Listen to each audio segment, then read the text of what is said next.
And welcome to Hannity, and we begin tonight with a Fox News alert. Wow, what a day in the Washington sewer and swamp once again.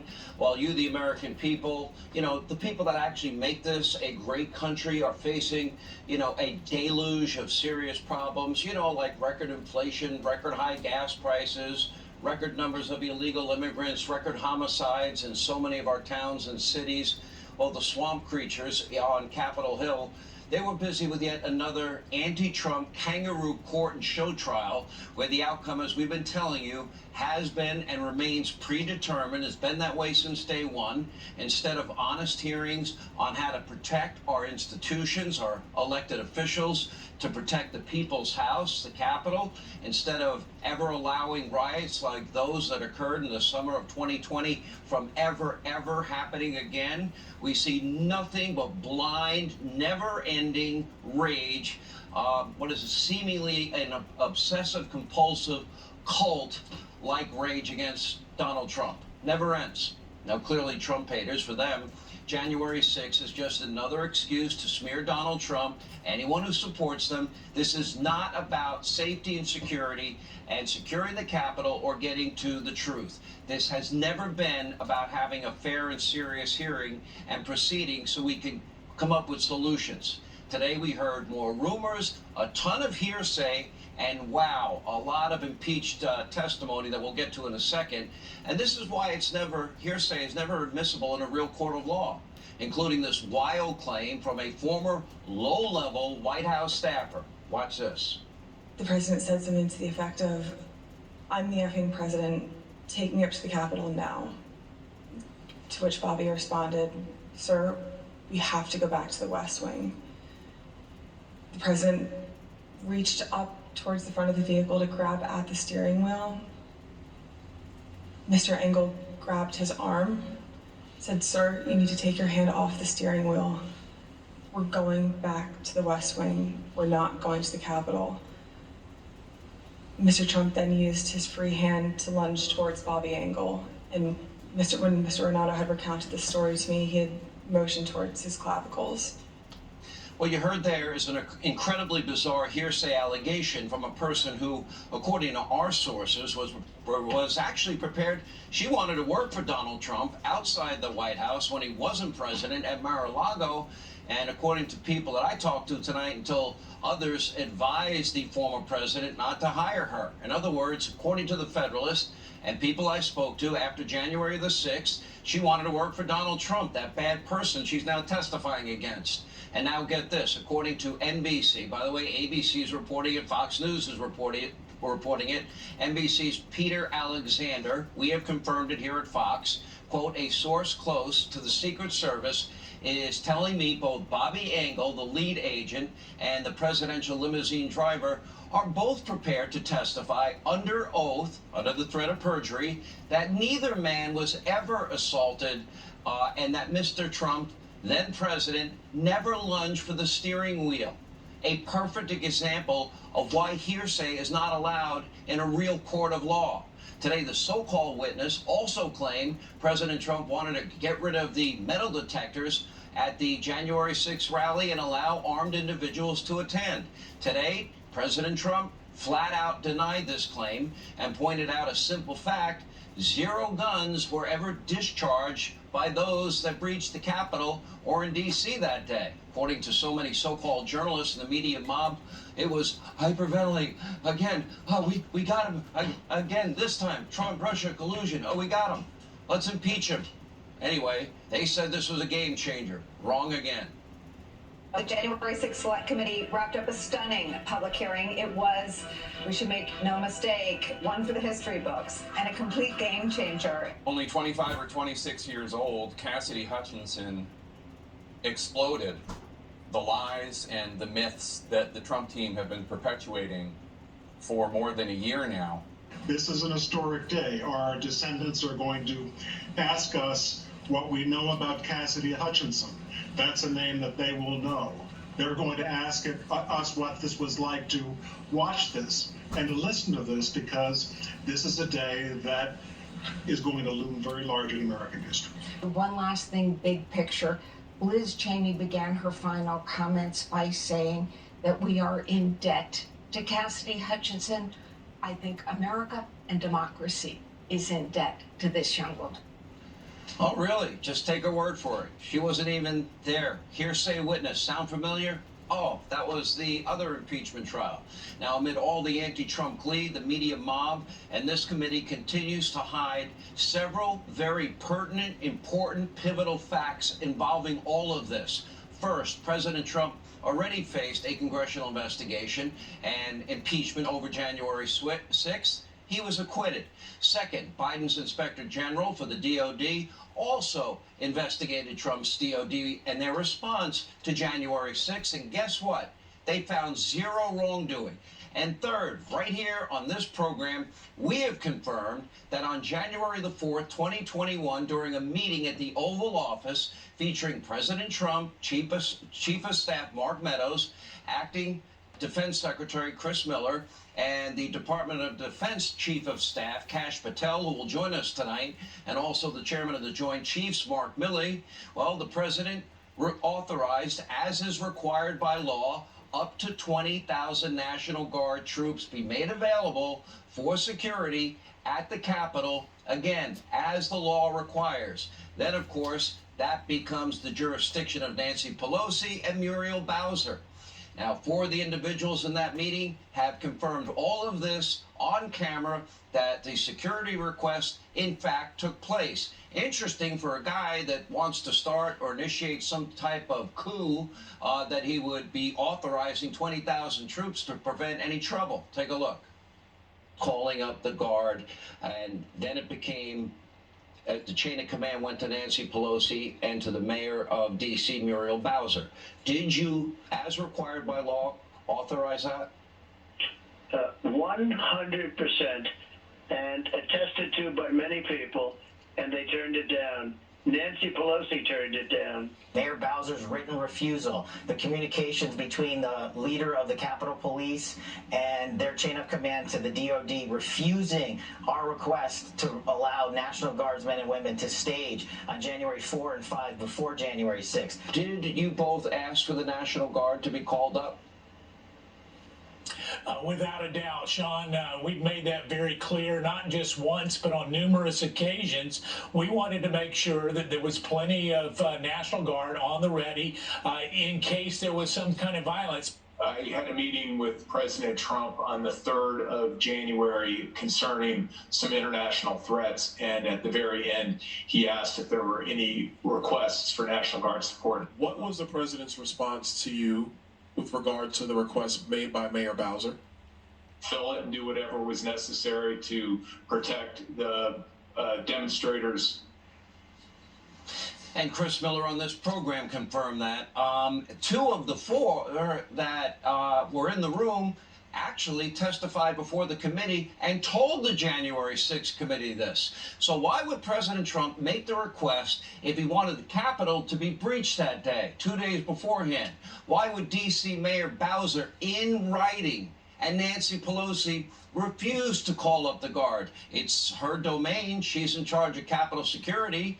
And by the way, Donald Trump made the troops fully available. He fully authorized, as required by law, by the president. They made the choice. It was their jurisdiction to call them up, not Donald Trump's. You may remember that from the summer of 2020. Why did the House Sergeant at Arms and the Senate Sergeant at Arms, why did they deny the Capitol Police Chief's request for National Guard 6 separate times? And by the way, why won't anyone on this so-called January 6th committee ask any of these questions? Why have they not demanded the emails, the texts, the phone records of Pelosi, of Bowser, the Sergeant of Arms in the House and the Senate, the Capitol Police Chief, and Chuck Schumer, who got a letter on January 5th saying, the intel is saying we might have violence? They haven't brought any of these people in.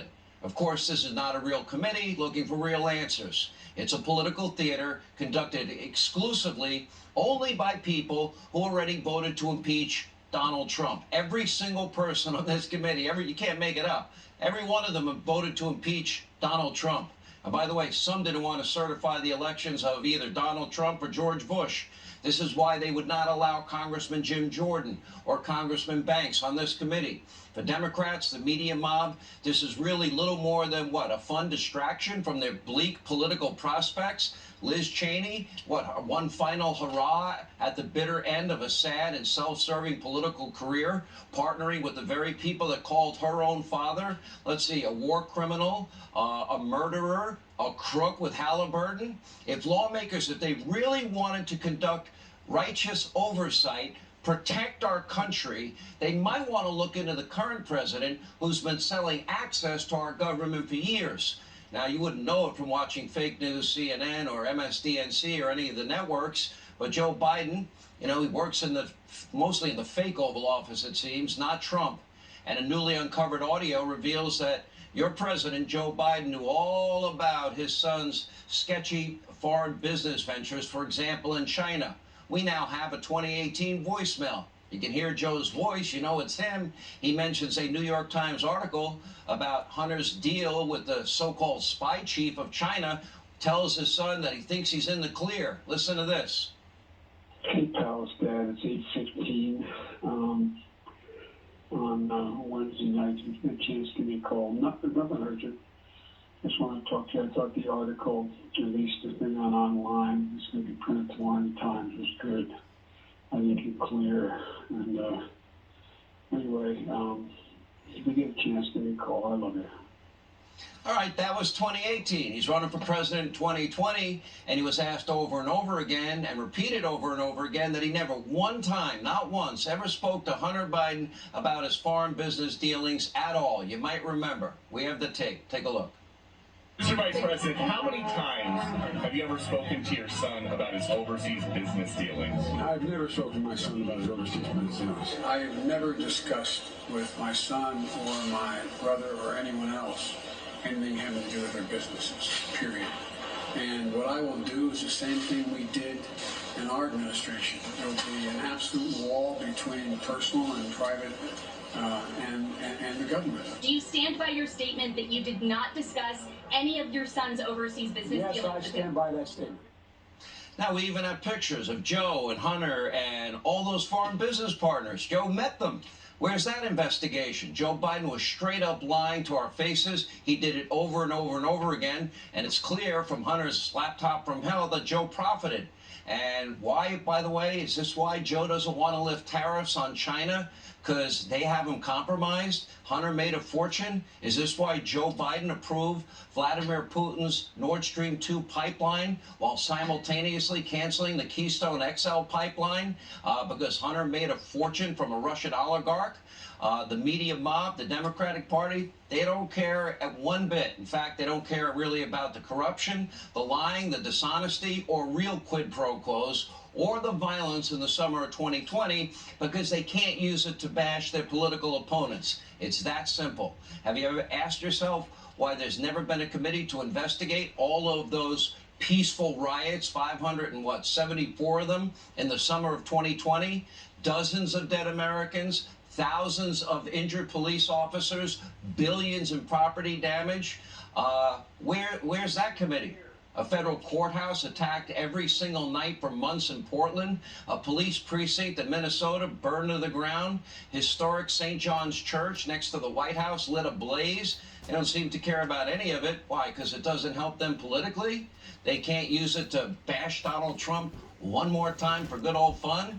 The media, D.C. politicians were either silent about those riots or didn't want to anger their left-wing radical base. So they either were silent or they lied to us and said they were mostly peaceful, and we know they weren't, or they just outright encouraged it like Kamala Harris did by promoting that bail fund for rioters to get them out of jail and telling the mob that, listen, they shouldn't stop, they're not going to stop, they won't stop, we're not going to stop, and you need to take note. You need to beware.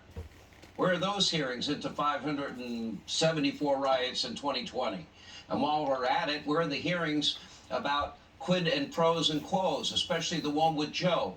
You know, you're not getting the $1 billion unless you fire the prosecutor that is investigating my son who's making millions without any experience at all. Apparently Democrats, the media mob, were so outraged over Donald Trump's quid pro quo that didn't exist, but they ignored the real quid pro quo. You might recall.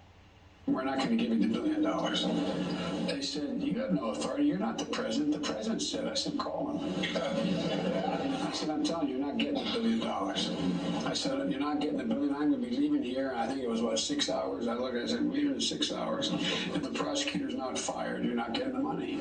Well, son of a got fired. Son of a b, they fired him. All I asked for is, all I did was offer to withhold $1 billion. That's a quid and a pro and a quo by Joe.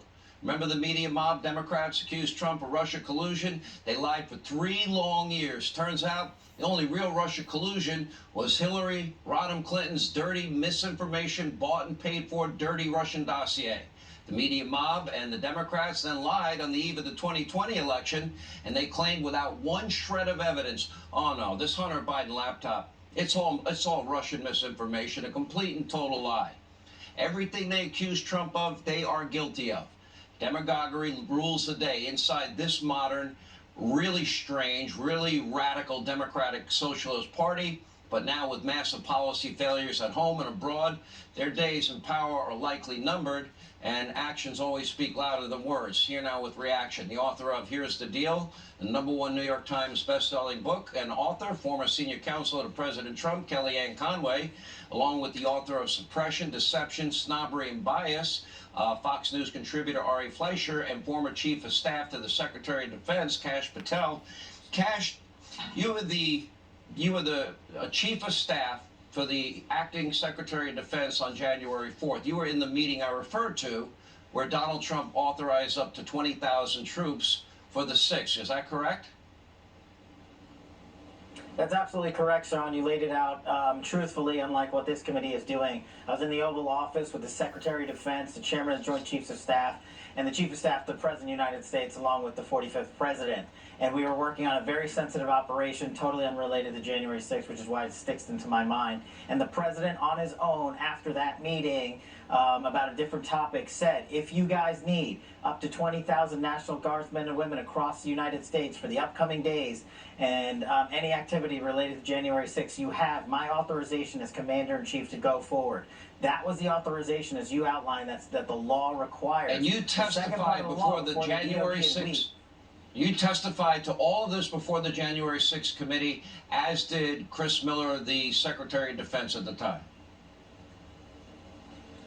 Yep, and as did anybody else that was in that room. Well, as did Chairman Milley, and as you and I both know, Sean, this committee would have leaked information had Chairman Milley testified under oath that contradicted anything that Chris Miller and I have both said on your show and to this committee. And so since that leak has not occurred by the likes of Adam Schiff, you know that we have been testifying truthfully, and anything to the contrary is absolutely false, and the Capitol Police timeline backs it up, that Mayor Bowser and the Sergeant-at-Arms declined the Department of Defense's request and authorization of National Guard, not only on January 4th, but on January 5th and in the morning of January 6th. So they did not want us there for political optics. Now, one of the big so-called bombshells to come out of the hearing today was that Donald Trump got angry and demanded that the Secret Service drive him to the Capitol. And when Bobby Engel and another agent, Tony, I'm not sure how to pronounce his last name, when Ornato, when in fact when they were taking him, they said it's best, sir, that we take you back to the White House where it's safer. There's reports by ABC, NBC, and now Fox News confirming, Kash, that in fact they're willing to testify under oath that what this witness today, hearsay witness today, testified to is absolutely false. Do you know those agents? I served with both Bobby and Tony. They are career civil service agents. They're former military. They embody what career government officials should be. I would take their word over any word of this junior staffer who is completely, I believe, lying to the January 6th committee for her own self-gain. Bobby and Tony acted appropriately every single time I traveled with the president, over 40 separate trips with those two individuals. I would love to hear them contradict this lie with the truth. But I'm a little different on this one. Bobby and Tony need to continue to serve America. We don't need to put them on full blast. If they're willing to come out and say that she lied, that should be good enough for both the American people in this committee, because they have more service to do than help politicize this kangaroo court. Kellyanne, you've been watching this all unfold at this time. Now we know we have another hearsay witness. The story seems to be blown out of the water. The media was salivating all day. What's your reaction? That's what they do, and they really make folk heroes out of anyone who's willing to go from working for Donald Trump, wanting to continue to work for Donald Trump, to becoming part of the resistance. Look, she was under oath today, but I think it's pretty remarkable that you have Secret Service agents, and in this case, the Deputy Chief of Staff of the White House, also willing to go under oath just to dispute the firsthand account. They were in the vehicle. They can tell us what happened and what didn't happen. It's pretty remarkable that they would do that. I mean, often law enforcement doesn't really want to get involved, doesn't like to testify, get involved in anything to be seen political, but they were watching what you were watching. Look, I think there's a big mistake in not cross-examining witnesses, because this is not a courtroom. It's not even really a regular committee proceeding where you would have both sides, even the minority party, be able to put on their own witnesses or, in effect, ask the questions of the witnesses. I would have had a lot of questions for her today, and I think it's important that the president also denied any of this happening. Look, I've been in the Beast many times. I've been in those SUVs countless times. I would find it very difficult to lunge into the front and be able to do that, particularly in the Beast. It's not developed that way. The president has denied this. He's denied this publicly. He's denied this privately to many people today, and I think that matters. Look, what happens with the media, though, and Ari's got a great new book coming out about exactly this thing, Sean. They just seem to, they've never heard of this person ever before. It's happened time and again. They've never heard of them. But boom, if the person says one thing or tweets one thing or testifies to one thing, they are, the whole country owes them a debt. Everybody will remember their name. They're the next Deep Throat. They're the next John Dean. And it never really works out that way, does it? We've lived through this, the Mueller investigation, the two impeachments that were convictions, but the SDNY, and then they shut down. So let's see where this all goes. But look at the polls. Twice the number of people said that they're not going to watch anymore than the number of people who said they are watching. And they know what's important to them going into midterms. Let me move on to Ari. Your book is coming out, Suppression, Deception, Snobbery, and Bias About the Media. Let's talk about this unholy alliance. Remember, the whole Ukraine impeachment was based on a hearsay witness. It wasn't even a real witness, a hearsay witness. The media never really cared about a real quid pro quo. We have Joe Biden on tape admitting he withheld $1 billion taxpayer dollars to get a prosecutor in Ukraine fired.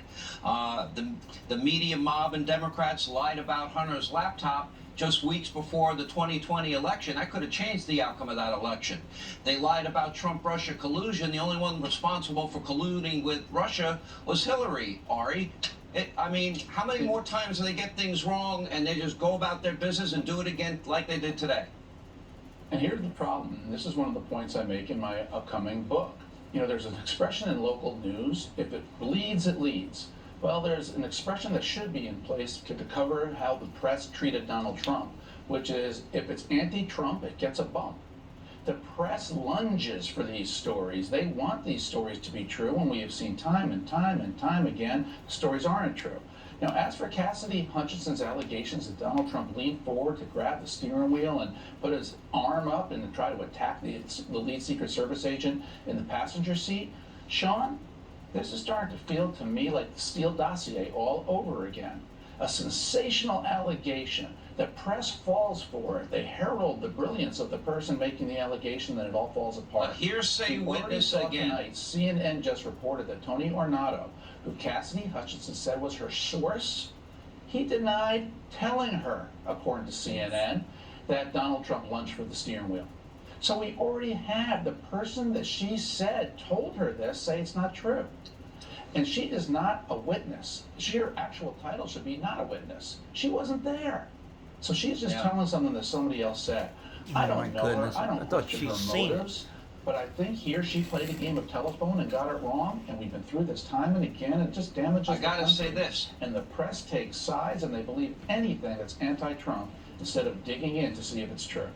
Well said. And you know what? They have a duty to be better than that. And they never change. They get it wrong with him every time. And it's by design.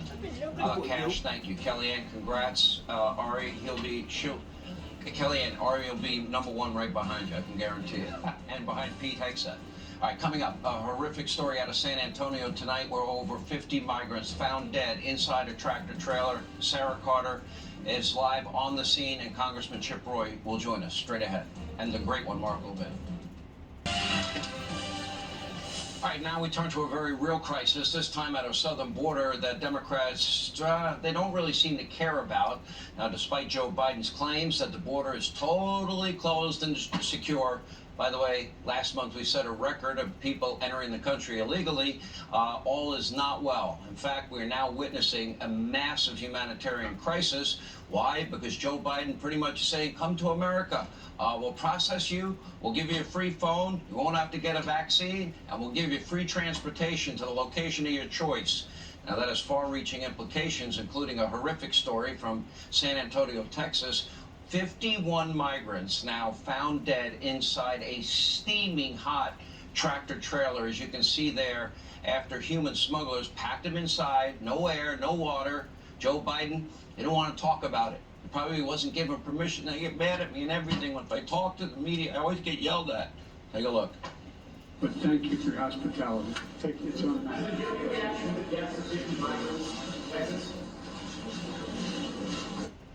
Now, with more on the ground in Texas tonight, our very own Sarah Carter. Sarah, what's going on? What a tragedy.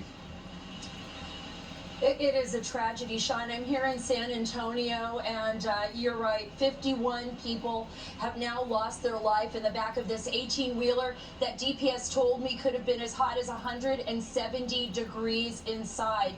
That is just incredible to me. 39 men, 12 women, and more than a dozen people hospitalized. And Sean, I want to show you right behind me. We're here at 281 on the highway system. This is what the human traffickers and the drug cartels are fighting over. They're fighting over our highway system into the United States, and they're moving people every single day. I spoke with DPS. They shared exclusive video with us showing that every day it's like a needle in a haystack. Whether or not they're going to find people in a trailer, whether they're going to find them in the back of a car. It's a deadly situation. They've seen those increases, actually, of migrant deaths this year, much more than they saw the last fiscal year. I spoke with Texas DPS Lieutenant Christopher Olivares, and he puts the blame right at Biden's doorstep. Listen to this. People are just coming across the border. They're being told, as I meet them, as you meet them, they're being told it's because Biden wants them here.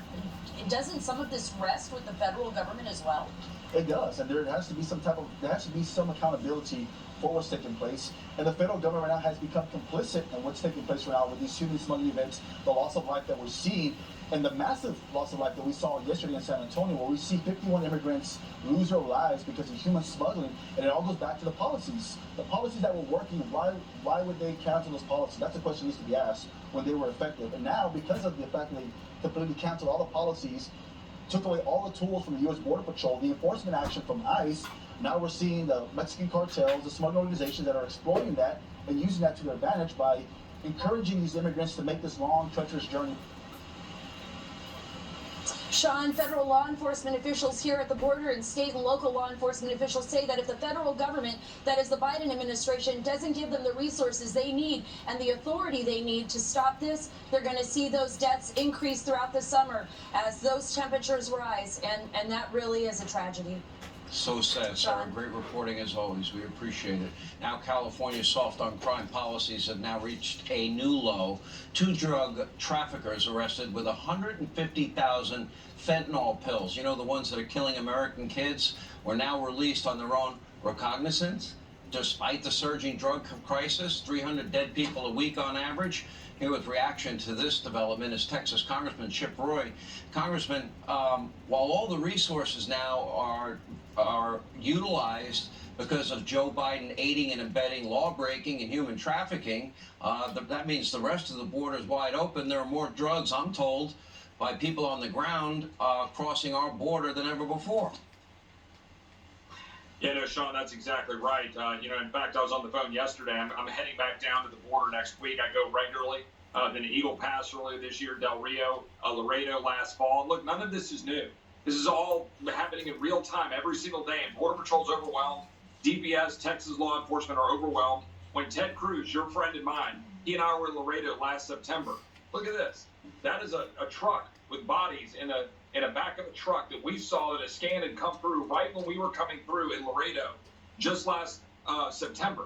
This is everyday life in South Texas.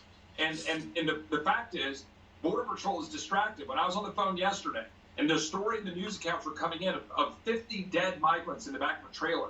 These people are heartbroken, our law enforcement personnel, because this is the kind of thing they can stop if they're not distracted, because they're having to process all of these people because Biden refuses to enforce the law. He's making policy choices that are leaving our border wide open in the false name of compassion. Human beings are dying. Talk to Benny Martinez in Brooks County, where we have a mobile morgue in South Texas for the bodies of migrants. You remember when the National Guardsman's body was found in the Rio Grande? There were 4 migrants found in the river that day or a day or two before and after.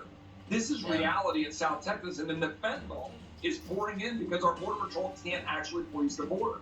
You talked about 150,000 pills. There was another stop. Word has also gotten out that word's gotten out, if you get to the border, you'll get in, then you'll be processed. They tell people what to say to Border Patrol. They'll seek asylum. They'll get across the border. They'll get a free phone. They won't get a COVID test. They won't get a background check. They won't get a vaccine mandate. Then they'll get a free transportation to some other state. And then it's up to the states to take care of illegal immigrants. If you did it, I did it, it'd be called human smuggling and trafficking. Congressman, thank you. All right, straight ahead. Some prominent Democratic lawmakers floating the idea of putting abortion clinics at national parks. Really? That, and of course, reaction to what blew up later this afternoon on the January 6th committee. We check in with the great one, Mark Levin, next. Straight ahead. All right, today's wild hearsay testimony from the sham January 6th committee is now imploding. Here with reaction, he's the host of the #1 show on weekends right here on the Fox News channel, Life, Liberty, Levin. He's also a syndicated radio host. I call him the great one. You know, Mark, I want to look down on my notes for a second. So, for 3 years, we get lied about Trump-Russia collusion. The only collusion was Hillary's dirty dossier. The media mob and Democrats ignore the real quid pro quo when Biden demanded a prosecutor in Ukraine get fired for investigating his son. They ignore all the family corruption, all the money made in Russia and China, and all the favors Joe looks to be doing for them. They ignore Hunter's laptop weeks before the 2020 election. Now we have the Secret Service blowing this testimony that the media is telling us is so bombshell right out of the water, and they ignore the fact that Donald Trump authorized 20,000 troops before January the 6th. Doesn't sound like a guy that is not concerned about insurrection. All right, let me try and help. I guess tonight I'll try and help Joe Scarborough tonight. Joe, I'm going to talk slowly. You listen slowly. See if I can educate you and all the rest of them. This committee's filled with these bastards on this committee and these phony former federal prosecutors behind the scenes. You know why this woman testified today the way she testified today, in my opinion? This was her 5th interview. They had her behind the scenes for 4 interviews. They wore her down, in my view. She changed lawyers. They said she had to testify today because of death threats. She couldn't testify last week or the week after that? This committee is a farce. It is a Stalinist committee. I want to tell Kevin McCarthy and the Republican leadership, you need to put out the equivalent of a protective order right now and let Nancy Pelosi know, and this Benny Hill Thompson who runs the committee, and Dizzy Lizzy, and you need to tell them right now they are to preserve all the records that this committee and the staff has pulled together, whether it's texts, emails, documents, phone records. And while we're at it, they need to preserve their own texts, emails, documents, and phone records. And they need to tell Nancy Pelosi to preserve hers, and Steny Hoyer too, and their staffs. Because this is the greatest, well, Russia collusion was the greatest. This is the 2nd biggest farce against the American people. They bring this woman up to testify. She's about 25 years old. Among other things, what does she say?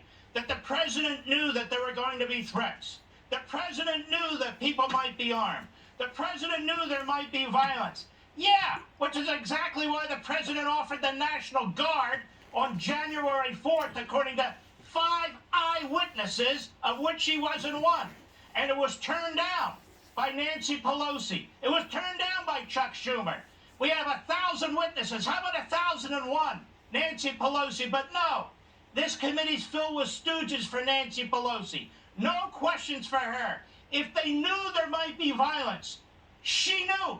So why did she do what she did? Because she called them stormtroopers a month before or 2 months before. Here's another piece of information that this committee has that they haven't reported. How do I know? Because of Kash Patel, your same guest. He said in November, right after the election, Donald Trump authorized the transition to the Biden administration from the Trump administration in the Department of Justice. And Kash was in charge of debriefing scores and scores of Biden people who they assume will come in. Now, if you're plotting an insurrection with the Proud Boys and the Oath Keepers, you not only do not offer 20,000 armed military to protect the Capitol, you also do not participate in a transition period and order the Department of Defense to work with the Biden people. They have no evidence for any. This committee's come up with nothing, despite the fact it's all one way. And I want to encourage networks all over the country, who I'm sure will listen to me, fire your legal analysts. Fire them. There's too damn many former federal prosecutors. This isn't about a federal prosecution. These legal guys, they keep coming on. They know nothing about the Constitution. A president, a candidate, has the right to lobby the state legislature if he or she believes that the electors should be for them. It's a political process protected by the Constitution. They have a right to litigate. They have a right, ask Al Gore. They have a right to make allegations.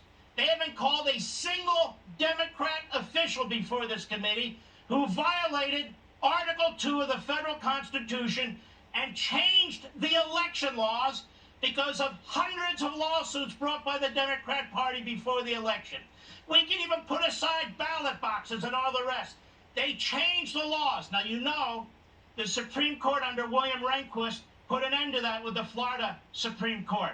But under Roberts, they didn't stop the Pennsylvania Supreme Court. They're trying to criminalize a political process. Meanwhile, we have this hack U.S. attorney in Washington. What are you going to do? Take my iPhone next, Mr. Graves? Go after Eastman? Go after another guy? You have attorney-client privileged information there. This committee has violated due process. This committee is withholding evidence. This committee is withholding exculpatory witnesses. You have a U.S. attorney who's violating attorney-client privilege and confidentiality. And then you have a U.S. attorney who what? Well, we're talking about, I want to read you something before I go. Here is Saul Weisenheimer, whatever his name is, quoted by the New York Times' Peter Baker. Did Trump commit a crime? This is the smoking gun testimony today, says Saul Weisenheimer, former deputy to Ken Starr. There isn't any question this establishes a prima facie case for his criminal culpability on seditious conspiracy charges. Is this guy a schmuck? Doesn't establish any culpability for anything. The two Secret Service agents in the car just said the testimony your young lady gave was false. False. I'm done. That's enough. Prima facie case is over. Great one. Mark Levin.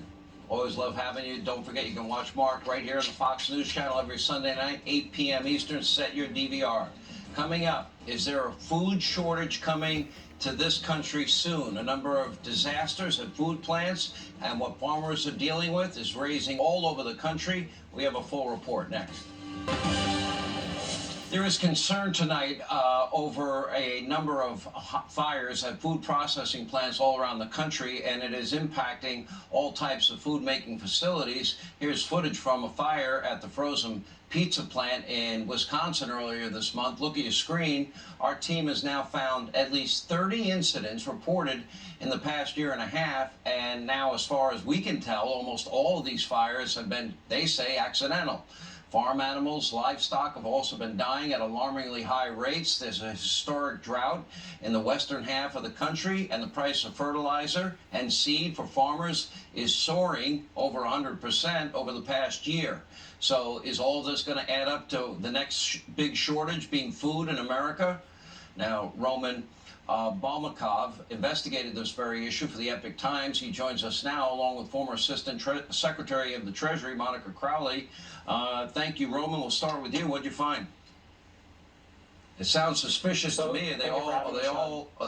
Is that suspicious in your mind? Sounds like a lot of fires at a lot of plants. 100%. In fact, about 3 weeks ago, there was a very large fire in Howard Lake, Minnesota.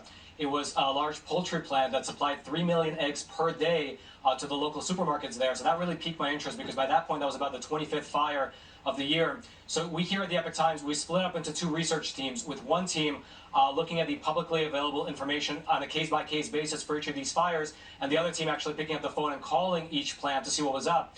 And fortunately, at the very least, what we found was that it does seem like each individual case it had a disparate reason. An ammonia leak there, a propane tank explosion here, faulty wiring there. So it does not seem like there's an overarching malevolent plan going into effect, because I thought maybe it was for an actor like Russia, China. Some people were even suggesting the FBI. That could be the case, but at least we did not find any evidence of that. However, what appears to be happening here, at least in my opinion, because I'm looking between the lines, and what's happening is that a lot of these food processing plants, in order to deal with the economic situation, they're running at essentially 100 or 110%, because inflation is so rampant up and down the supply chain that you have fertilizer at 400%, diesel at 200%, even the aluminum cans that, let's say, you put soup or vegetables in, that's up 64% to manufacture, and that's shrinking their profit margins. And so a lot of these food processing plants, they're just running at full capacity, and then they don't know what the future holds, so they don't want... Please. Monica, let me get your take, only because we're short on time in this segment. What is your take on all of this? Seems awfully suspicious to me. It does. I mean, the frequency and intensity of these events does look like it's too much to be pure coincidence. Now, maybe it is, but even if it's not, even if there's nothing nefarious here, Sean, it does look like we're entering into a perfect storm of sorts, with inflation and diesel prices and so on impacting food.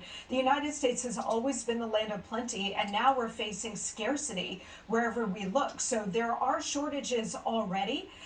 Parents cannot get baby formula, for example, and now people are warning of food shortages, and it's not just here in the United States. This is happening across the West. You know, Sean, every once in a while, President Biden sort of blurts out what he's been privately briefed on, and he has said repeatedly, warns about food shortages. So it could, in fact, be coming, and I would just say, history is replete of communist regimes actually creating man-made famines for mass starvation and death. I'm not saying we're heading there. I'm just saying that we've been down this road before.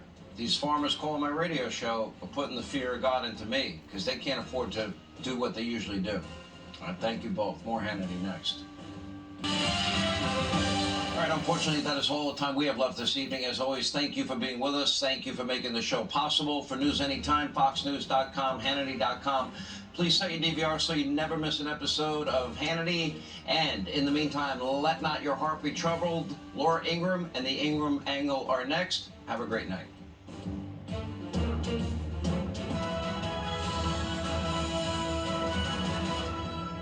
I'm Laura Ingraham. This is the Ingraham Angle from New York City tonight. Bad actors, shiny objects. That's the focus of tonight's angle.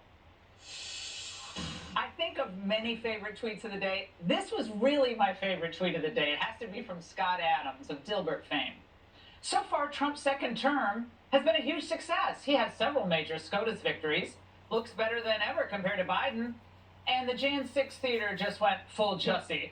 You can't win harder than that. Oh my God, I was screaming reading that. Well, it pretty much sums it up, doesn't it?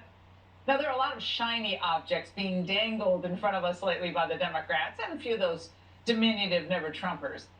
And I'm here tonight to tell you that none of them will have any measurable effect on the midterms, or really change the public's realization that under Democrat leadership, America's just going down the tubes. Never know what's Now, going to the happen. first attempted distraction or shiny object, a former aide to Mark Meadows, Cassidy Hutchinson, was slotted into what was billed as a special, super-duper special session of the January 6th committee today. And I spoke with some former White House staffers, 3 or 4 of them, in the afternoon, and they knew her well, and not one person had anything good to say about her performance today because they watched. especially the secondhand claim, supposedly from Tony Ornato, another Trump aide, that was supposedly one of their big blockbusters, that somehow Trump was desperate to get to the Capitol by any means necessary. He thought that they were going up to the Capitol, and when Bobby had relayed to him, we're not, we don't have the assets to do it, it's not secure, we're going back to the West Wing. Tony described him as being irate. The president said something to the effect of, I'm the effing president, take me up to the Capitol now. To which Bobby responded, sir, we have to go back to the West Wing. The president reached up towards the front of the vehicle to grab at the steering wheel. Mr. Engel grabbed his arm, said, sir, you need to take your hand off the steering wheel. Mr. Trump then used his free hand to lunge towards Bobby Engel. And when Mr. Ornato had recounted this story to me, he had motioned towards his clavicles. Okay, it's just bad calls acting. that clavicles. Now, this is the People say tidbit that the throat. media, they've been waiting Sounds for coach. years. Finally, Clavicle. they had Trump. He wanted to go up to the Hill, as we heard, and he assaulted his own lead Secret Service agent in that vehicle as part of his attempt. That's going to stick for a lot of people. You know, the President of the United States, attacking a Secret Service agent. The president's in real trouble, not least for assaulting his Secret Service agent. Tubin. That All sounds right, pretty one little wild. problem here. It looks like it never happened. A source close to the Secret Service is telling Fox that Bobby Engel, Trump's lead agent, and the president's SUV driver are both ready to testify under oath that neither was assaulted by President Trump. They will also say he never, quote, lunged or something to that effect for the steering wheel. And wait, there is more, because according to CNN's Shimon Prokupes, a Secret Service official said that Tony Ornato denies telling Cassidy Hutchinson that Trump grabbed the steering wheel or an agent in the first place. I can't wait to see that surprise hearing, Liz.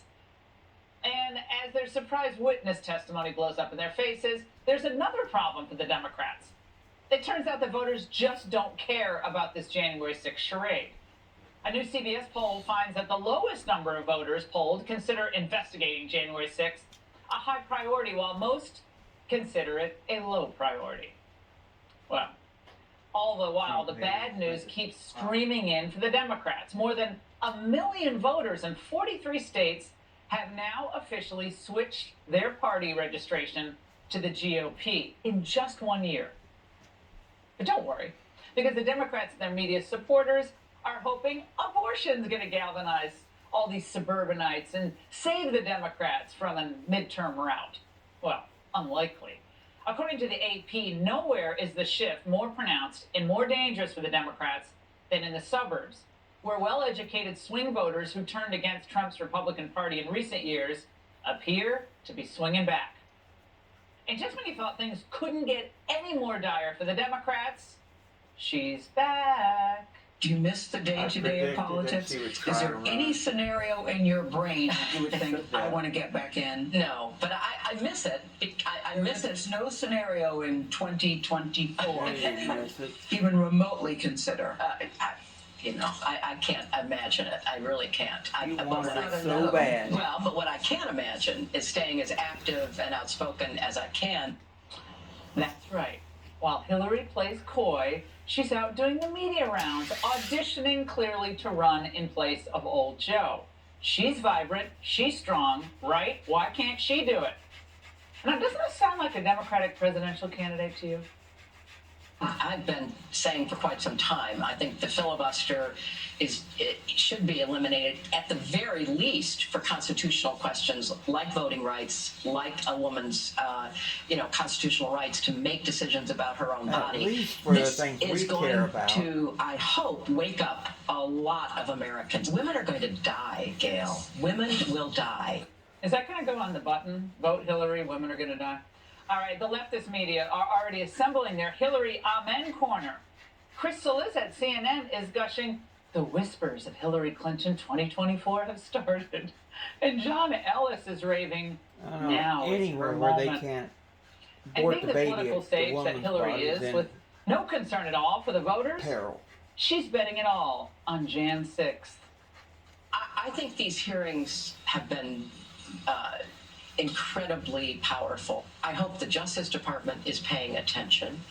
I hope in these midterm elections, candidates and Democratic Party pay attention. If there were ever a time to vote, and to vote literally for your rights and our future, it's this midterm. Literally. Now, the woman is now, and always has been, a complete and total fraud. No one cares about this sideshow. They care about the fact that they're getting poorer every day that Biden is in office. So Americans out there, you hear it, right? You feel it. In their own way, they're begging for relief. They want their old country back. They want clean, safe streets. They want a situation where parents aren't worried that their kids are going to die from fentanyl, where families can actually, heaven forbid, afford a summer vacation. And where optimism about the future living here in this incredible country of ours is shared across a broad array of demographic groups. That's the America we love and we all deserve. The January 6 hearings, the abortion scaremongering, the Hillary revival, none of it will add up to a better America. And Democrats don't even care. They never have. And Americans, they're onto them. The shiny objects have lost their luster. And the bad acting, it's just not funny anymore. It's just bad. And soon, this show will be shut down for good. And that's The Angle. Joining me now is Molly Hemingway, editor-in-chief at The Federalist, Fox News contributor, and Stephen Miller, former senior advisor to President Trump, founder of America First Legal. Molly, let's start in reverse order of the shiny objects that we discussed. Let's start first with Hillary Clinton emerging on the scene this week, kind of playing coy with 2024, but I think it sounded like, without a doubt to me, Hillary is back in the game. Yeah, she's not known for subtlety, so it didn't come off coy, and it's really a sign of desperation on both the part of the Democrat Party, but also Hillary Clinton, that they're trying to, get the gang back together to have another round of things. She was a terrifically bad candidate in 2016, forgetting to visit the state of Wisconsin, being so unlikable that Americans really could not envision, so many Americans couldn't envision voting for her. But it really is a testament to how dire the Democrat Party's situation is right now, that they don't have a good bench, and they are looking for someone who at least seemed more competent than Joe Biden does.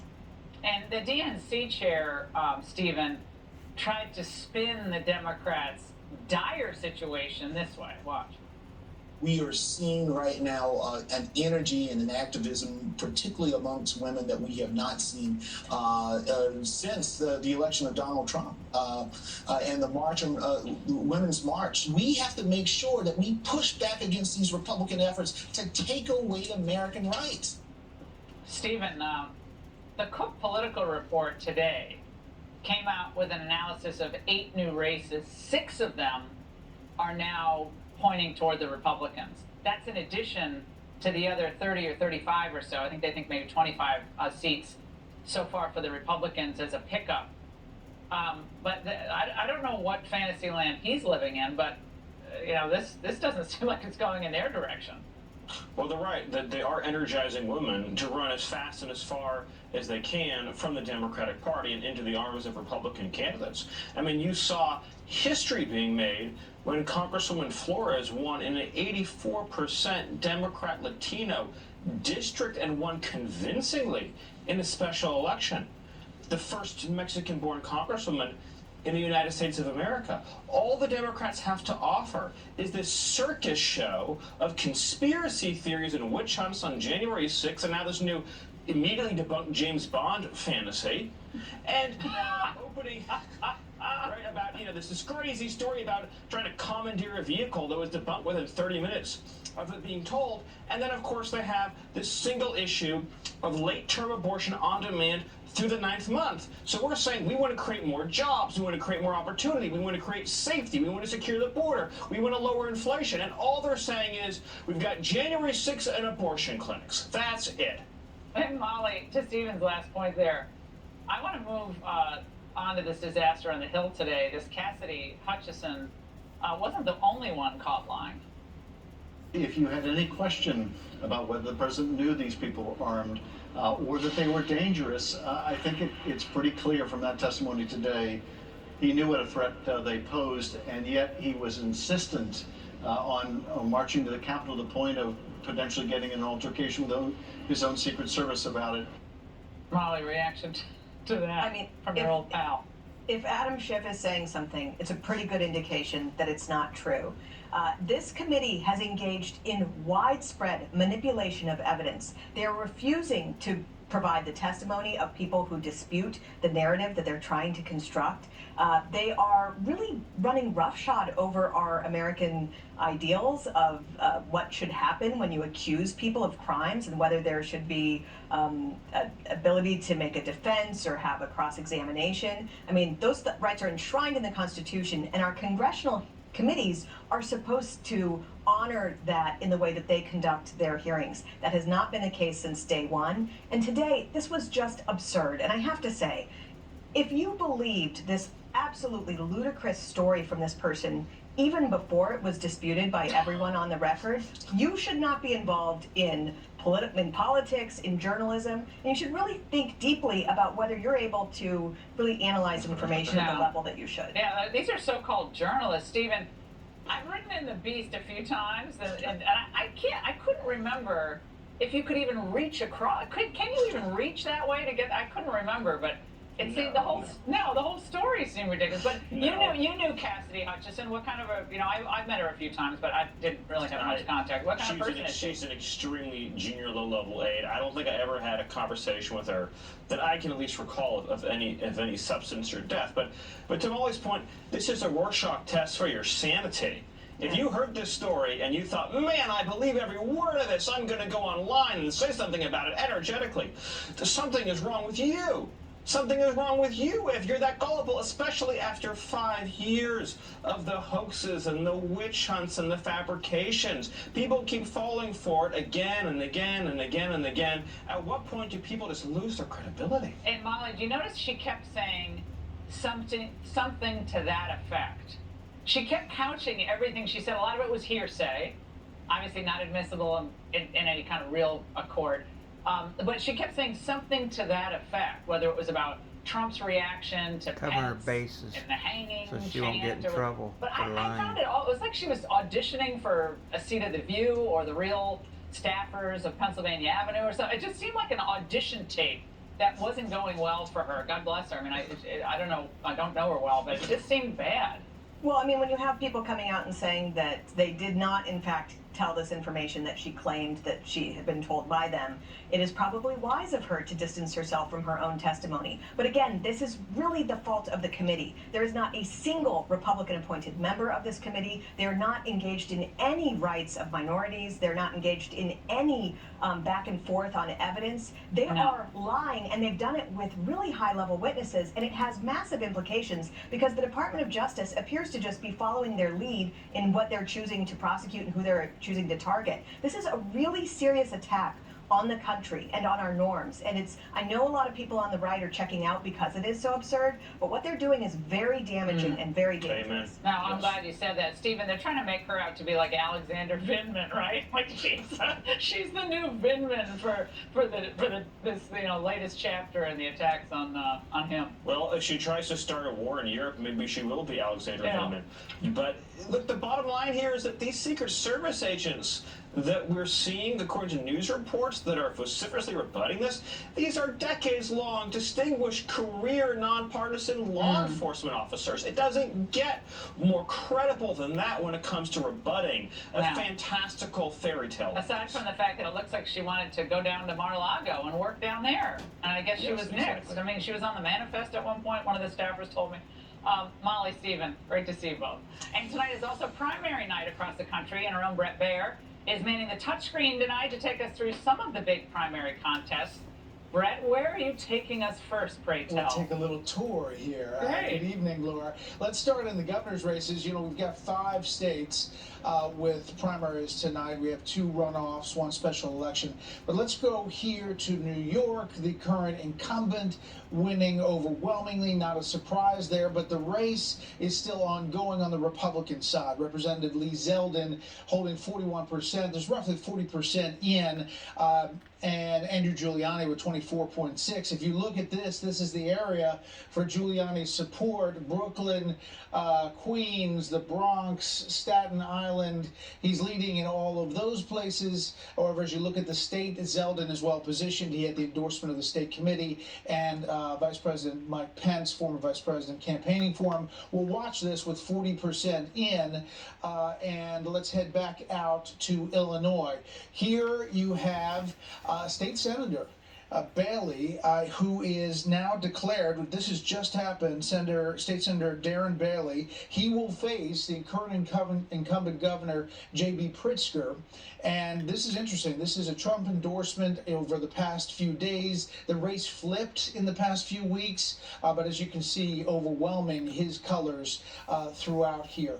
All right, let's go back here and take you on a little tour of House races. We were talking Illinois. This Republican race pitted 2 Republican current incumbents against each other. It was a redistricting deal. This is the Congressional District 15. Not over yet, but it looks like the Trump-backed Representative Mary Miller is going to beat Representative Davis here. It's not called yet, but it looks like it's heading that way. This is in the south and east of Illinois, this particular district. Okay, let's head back here and head out to the Senate and go out to Colorado, and this has just been called. Joe O'Dea, construction firm owner, is now going to go up against the Democratic incumbent Michael Bennet. That'll be an interesting race, a businessman, and Hanks was the more to the right candidate who actually had the most votes in the GOP effort in Colorado, but O'Dea pulling this out pretty significantly, and that has now been called. There's a number of races we're watching, House races that have yet to be called, but that's the overview across the country for you tonight, Laura. Colorado is always a fascinating state, Brett. Still pretty purple, and that didn't surprise me, that race, but fascinating. We'll keep watching it. Thank you, Brett. All right, we're going to keep an eye on all those races and make any big calls if we need to. But up next, the less casual racism as it relates to my old boss, Justice Clarence Thomas. Horace Cooper has a reaction. Plus, every single branch of the U.S. military is now under Joe Biden struggling to make its 2022 recruiting goals. Nice going, Joey.